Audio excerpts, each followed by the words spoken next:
Now it is high time that the United States of America is pulled up for racial discrimination. This is because prejudice, racial attacks, criminalization of the black population has been a reality of the United States for centuries now. Our next report gets you more. Racism goes back to the roots of America. The first African slaves arrived on the shores of America in the year 1619. The division was clear. The blacks were slaves and the whites slave owners. Over 400 years have passed and 152 years since African Americans were given citizenship. In July 1868, black Americans were finally declared citizens. Not much has changed though. Slavery has been abolished, but racism remains codified in American society. African Americans are still treated as takers.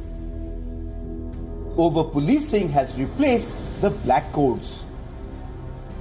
And black inferiority is the modern and more acceptable version of slavery. This sentiment has been unapologetically projected on the silver screen.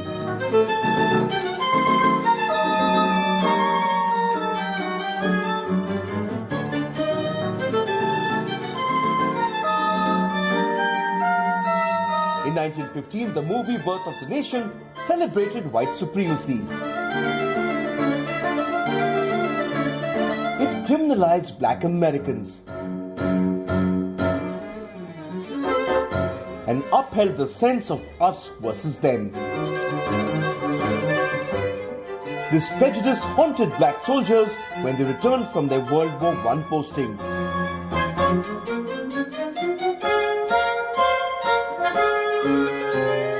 In 1919, black soldiers were attacked. There were riots in 34 American cities.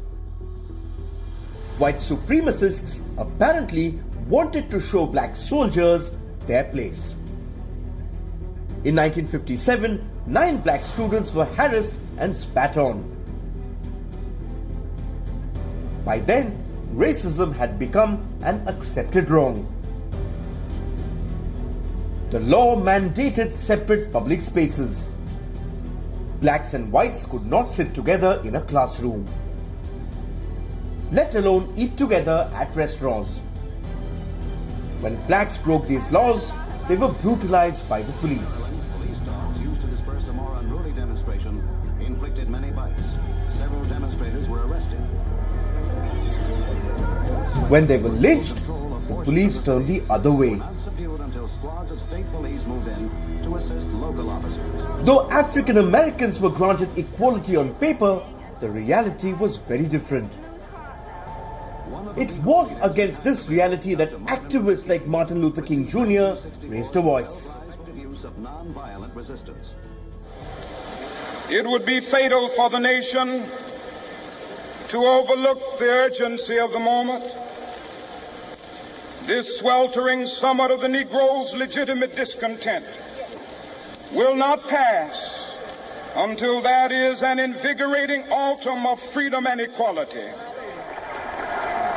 Martin Luther King Jr.'s speech shook the world, but America refused to change. In 1965, an African American was pulled over on the suspicion of drunk driving. The cops roughed up Marquette Fry. Unprecedented riots followed. History repeated itself 3 decades later. At least 50 people were killed in the Los Angeles riots. Some 10,000 others were arrested for rioting, looting and arson. The trigger was the acquittal of 4 police officers who were caught on camera beating a black construction worker, Rodney King. The jury was predominantly white. The turn of the century came with a fresh ray of hope. America got its first black president. I, Barack Hussein Obama, do solemnly swear. But outside the gates of the Obama White House, the world was still unsafe for African Americans. In 2014, an officer shot an unarmed black teenager. Michael Brown's culprit was not indicted. There was anger, there were protests.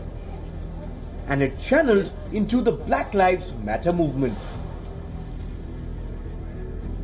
It is 2020 and the people of color in America are still fighting for their rights of life, liberty and pursuit of happiness. Bureau Report, WION, World is One.